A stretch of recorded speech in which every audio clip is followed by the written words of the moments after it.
There's a place in the American Southwest where the ground opens up more than a mile deep, and the rock at the very bottom of it is the oldest exposed stone on the surface of the continent. Geologists gave that basement rock a name almost a century and a half ago, and the name they chose was not American, and it was not the name of any tribe or any settler or any president.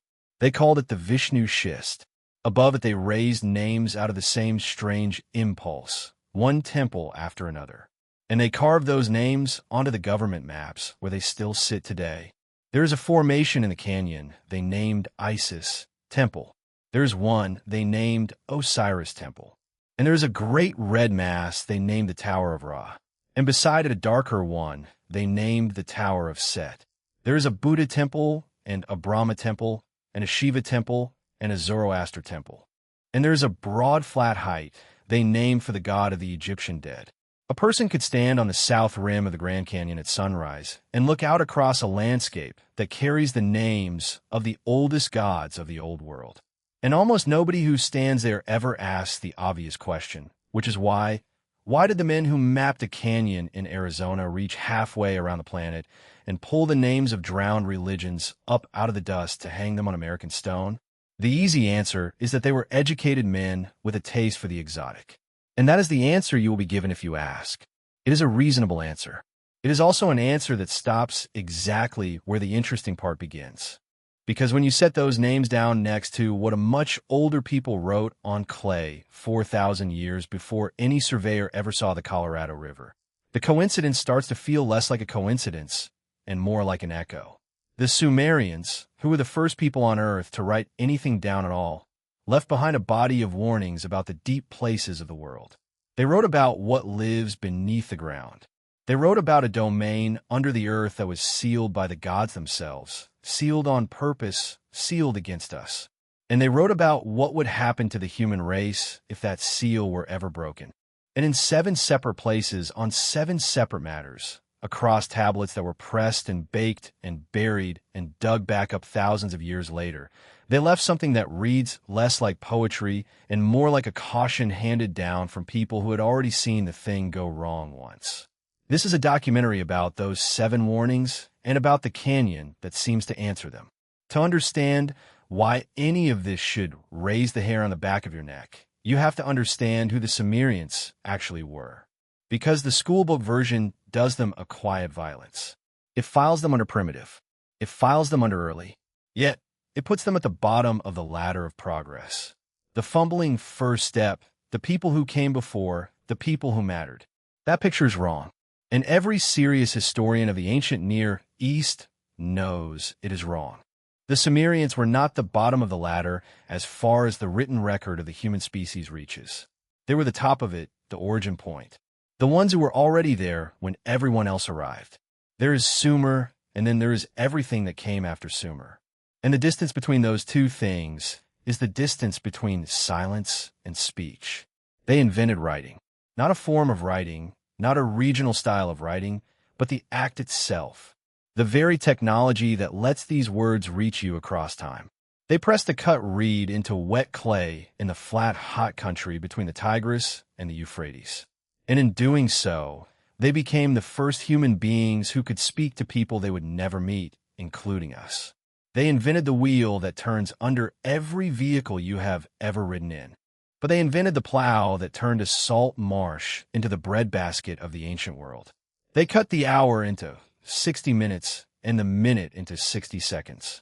And that division still governs the clock on your wall and the phone in your hand right now.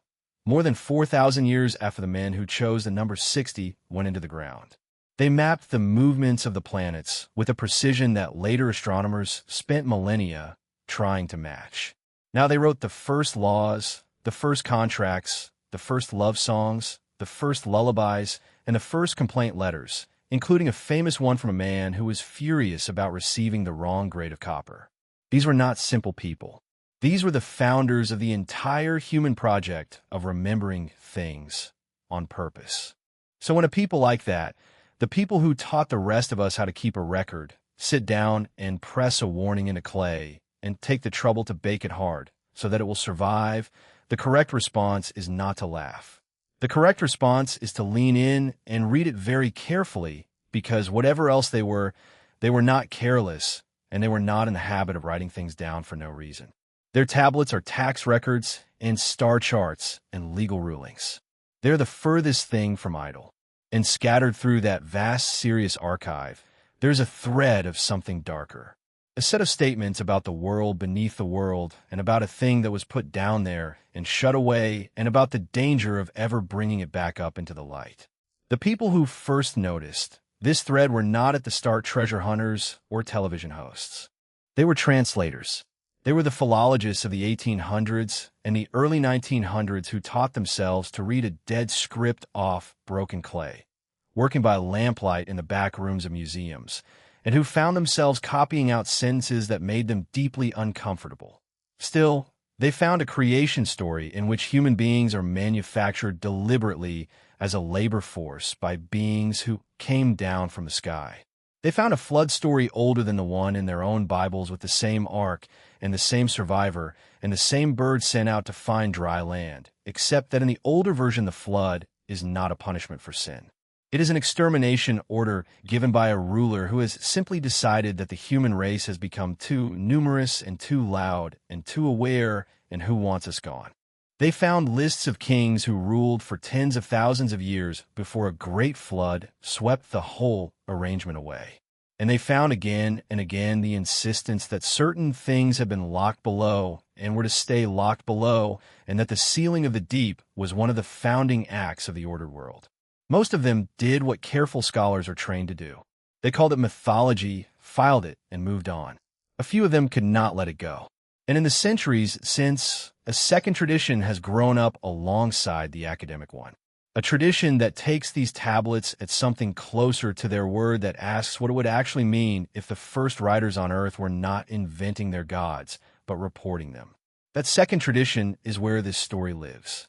It does not ask you to abandon your judgment. It asks you to hold two things in your mind at once: the mainstream reading and the older stranger reading, and to notice the places where the second one refuses to sit down and be quiet. The Grand Canyon is one of those places. Not because of the geology, which is genuine and staggering and needs no help from anyone. The canyon is a real wound in the earth cut by a real river over an unimaginable span of time. And the science of how it formed is some of the most solid science we have. The strangeness is not in the rock. Then the strangeness is in the human record that is gathered around the rock like fog. It is in the names on the maps. It is in a newspaper story from the spring of 199 that a real newspaper really did print on its front page. A story about an underground city found inside the canyon walls. A story that has been argued about ever since, and that will not die no matter how many times it is declared dead. And it is in the fact that some of the most suggestively named formations in that canyon sit in areas that ordinary people are quietly discouraged from ever reaching. The strangeness is in the pattern, and the pattern is what this documentary is about. Here is how the next 3 hours will go. We're going to take 7 warnings that the Sumerians left behind about the sealed deep, and we're going to lay each one down next to the Grand Canyon, and see what happens. The first warning is about a place they call the Abzu, a domain of fresh water and darkness beneath the solid ground, ruled by the one God who is on our side, and sealed even so.